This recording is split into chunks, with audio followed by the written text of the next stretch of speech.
बोलत असतात ना, एकमेकीच्या अंगाला हात लावतील, कानाला हात लावतील. हे नवं आहे का कानातलं? ते अमुक आहे का? ऐक ना तू माझं. आणि हे होय का? बर, अच्छा.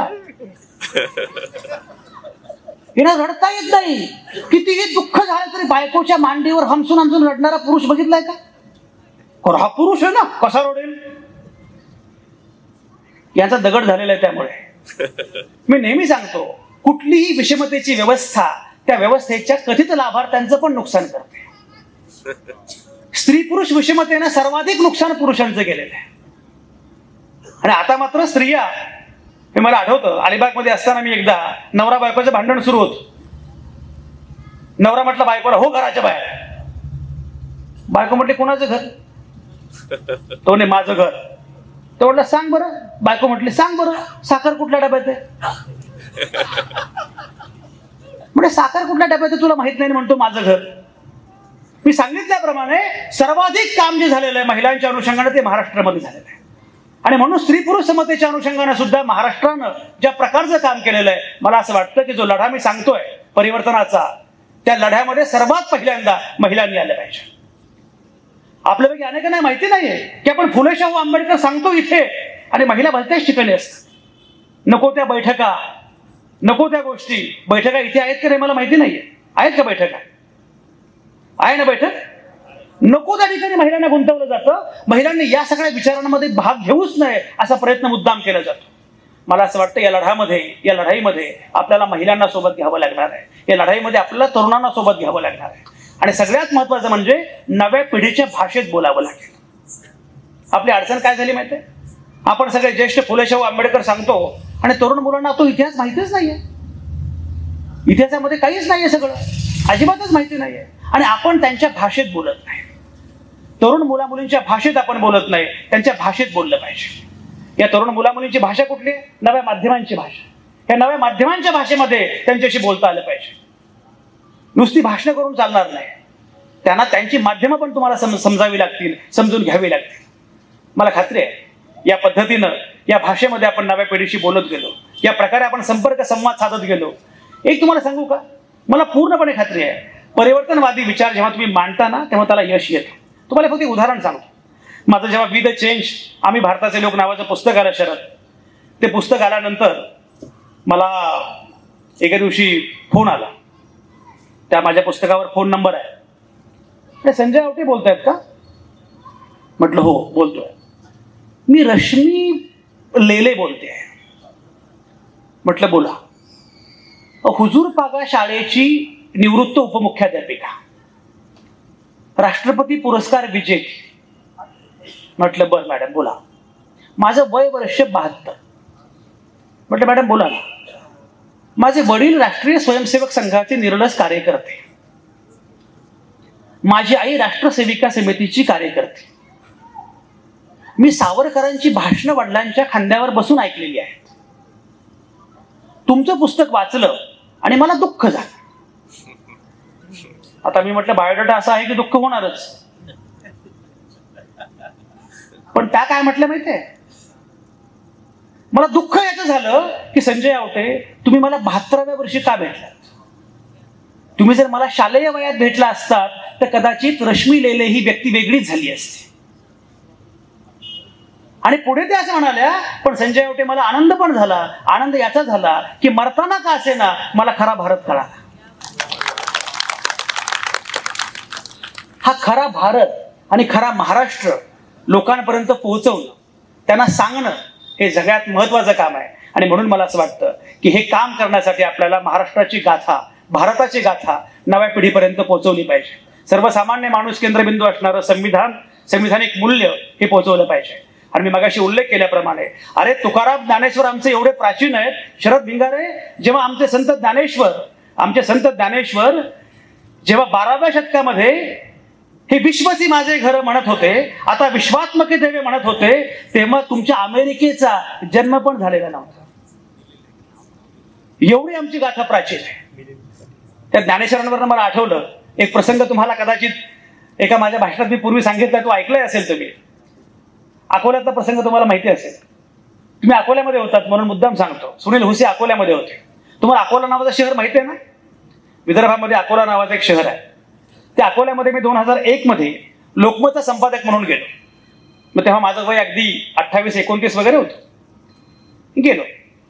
मला भीती काय होती, लोक मला विचारतील की संजय आवटे तुम्ही एवढे तरुण आहात, तुम्ही एवढे तरुण असताना संपादक कसं काय?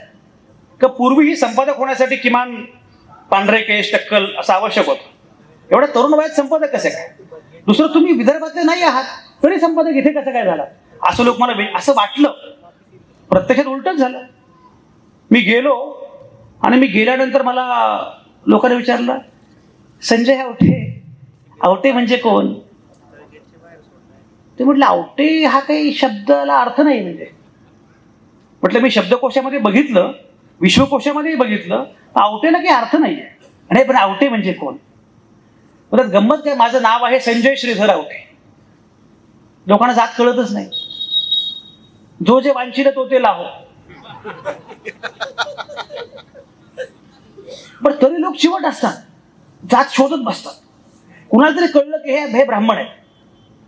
सगळे ब्राह्मण आले माझ्याकडे. तुमच्याकडे ब्राह्मण गल्लीच आहे ती. सगळे ब्राह्मण आले माझ्याकडे. म्हणे आवटे साहेब भारी झालं म्हणे तुम्ही इथे आलात. त्या रिझर्वेशनमुळे सगळ्या नको त्या लोकांकडे खुर्च्या गेल्या हो. पण हे कसं बुद्धीचं क्षेत्र आहे, इथं तरी आपला माणूस पाहिजे. तुम्ही संपादक झालात, आपला माणूस संपादक झाला, आम्हाला फार आनंद झाला. म्हटलं वा, आम्हालाही आनंद झाला. तुमचं व्याख्यान आम्हाला ठेवायचं. म्हटलं बर, कुठल्या विषयावर बोलणार? तुम्ही सांगा. म्हणे काय, आपल्या माणसांवर बोला म्हणे. म्हटलं कोणावर बोलू? म्हणे संत ज्ञानेश्वरांवर बोला. मी मनात म्हटलं संत ज्ञानेश्वरांना याने तेव्हा ब्राह्मण मानलं नाही आणि आता संत ज्ञानेश्वर आमचे. मी गेलो आणि संत ज्ञानेश्वर, ते म्हटले ज्ञानेश्वरांवर बोलाल की आणखी कशावर? म्हटलं तुम्ही सांगा. मी एक जण म्हणाले ज्ञानेश्वरीतलं पसायदान या विषयावर बोला. म्हटलं हरकत नाही. मी ज्ञानेश्वरीतलं पसायदान या विषयावर 2 तास भाषण केलं. माझं भाषण झालं तरी शिक्कामोर्तबच गेलं की ज्ञानेश्वरांवर बोलतो म्हणजे ब्राह्मण असणार. झालं, काही दिवस गेले आणि त्याच्यानंतर कुणाला तरी कळालं की हे ब्राह्मण बिंबन नाही आहेत, आवटे म्हणजे आवटे मराठा असतात. त्याला काही अर्थ नव्हता. पण हे लोक चिवट असतात, शोध घेत राहतात. आवटे मराठा असतात. म्हटलं बर झालं. मराठा सेवा संघाचे आमचे पुरुषोत्तम खेडेकर, आमचे मित्र पुरुषोत्तम खेडेकर माझ्याकडे आले. म्हणे आवटे साहेब एक भाषण तुमचं आहे म्हणे, त्याला तुम्हाला यावं लागतं. ठीक आहे. म्हणजे कोणाचं भाषण? म्हणजे मराठा सेवा संघाच्या वतीने. म्हटलं जातीच्या संघटनेवर मी जात नाही, जातीच्या संघटनेच्या कुठल्याही व्यासपीठावर मी जात नाही. म्हणे नाही, मग एक काम करा म्हणे, आपण ते बॅनर काढून टाकू, पण तुम्ही या आणि बोला. मी भाषण केलं आणि म्हटलं मराठ्यांनी एकच काम केलं पाहिजे, आंतरजातीय लग्न केली पाहिजे. मराठ्यांनी एकच काम केलं पाहिजे, आंतरजातीय लग्न केली पाहिजे. राजर्षी शाहूंनी त्या कालावधीमध्ये आपल्या बहिणीचं आंतरजातीय लग्न केलं. आंतरजातीय लग्न केल्याशिवाय मराठ्यांना पुढे जाता येणार नाही. बापरे. ते आले, म्हटले आवटे साहेब म्हणे फार भयंकर बोलले, पण तो आपलाच माणूस आहे. त्यानंतर शिक्कामोर्तब झालं, संजय आवटे मराठा. मग 6 डिसेंबर आला. 6 डिसेंबरला माझी बाबासाहेबांवरच्या भाषणाची घणाघाती भाषणं सुरू झाली. शेवटचं भाषण एवढं रंगलं, एवढा वेळ चाललं. शेवटी त्या आयोजकांनी मला मिठी मारली. म्हणे जय भीम साहेब, तुम्ही सांगितलं नाही आमचेच आहात.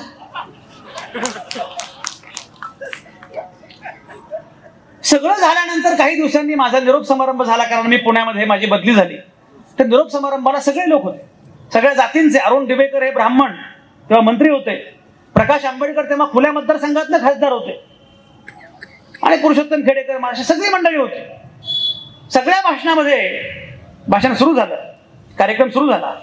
आणि सूत्रसंचालन करणाऱ्या आपल्या अनितासारख्या एक प्राध्यापिका होत्या. त्या म्हणाल्या आवटे साहेब 2 वर्ष होते अकोल्यात, पण जात नाही कळू दिली.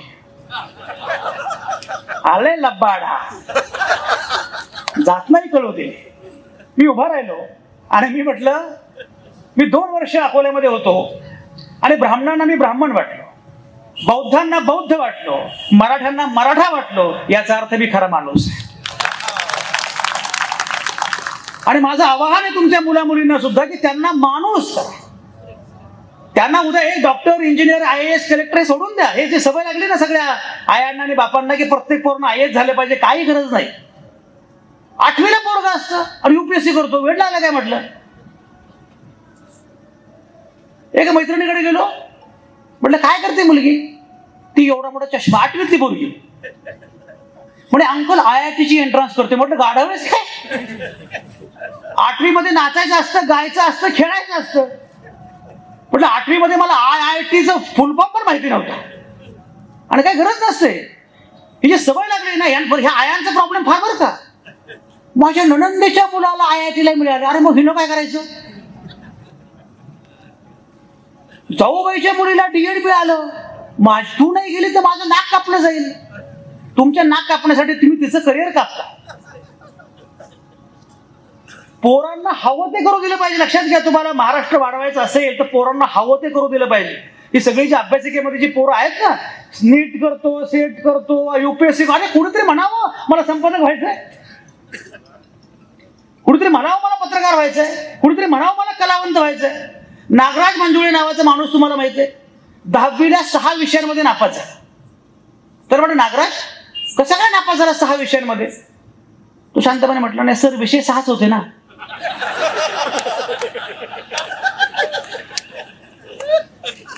अरे पण तो झाला ना नागराज मंजुळे.